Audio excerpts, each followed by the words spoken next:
Perdana Menteri Israel Benjamin Netanyahu dijadwalkan akan terbang menuju Amerika Serikat pada Senin 22 Juli 2024.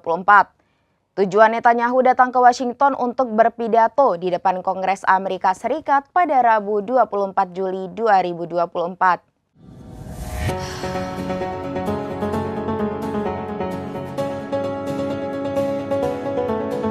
Perdana Menteri Israel Benjamin Netanyahu dijadwalkan akan terbang menuju Amerika Serikat pada Senin 22 Juli 2024. Tujuan Netanyahu datang ke Washington untuk berpidato di depan Kongres Amerika Serikat pada Rabu 24 Juli 2024. Dikutip dari The Times of Israel, seorang pejabat Israel mengatakan bahwa Netanyahu akan menaiki pesawat Wing of Zion yang baru menuju Amerika Serikat.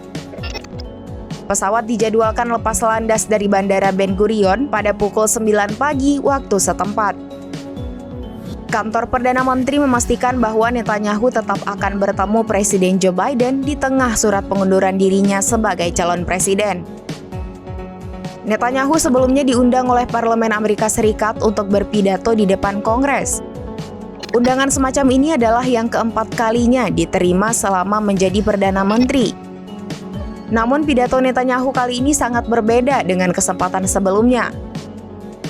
Hal ini karena situasi politik Amerika Serikat yang memanas serta konflik Israel yang belum reda.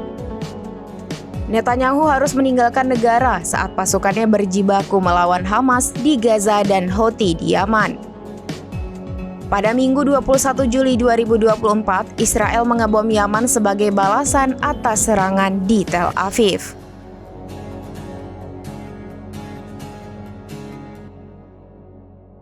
Demikian informasi terkini Syederalun. Saksikan terus informasi lainnya. Jangan lupa like dan share seluruh akun serambinews.com.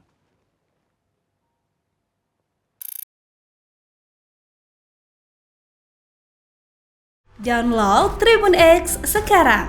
Menghadirkan lokal menjadi Indonesia.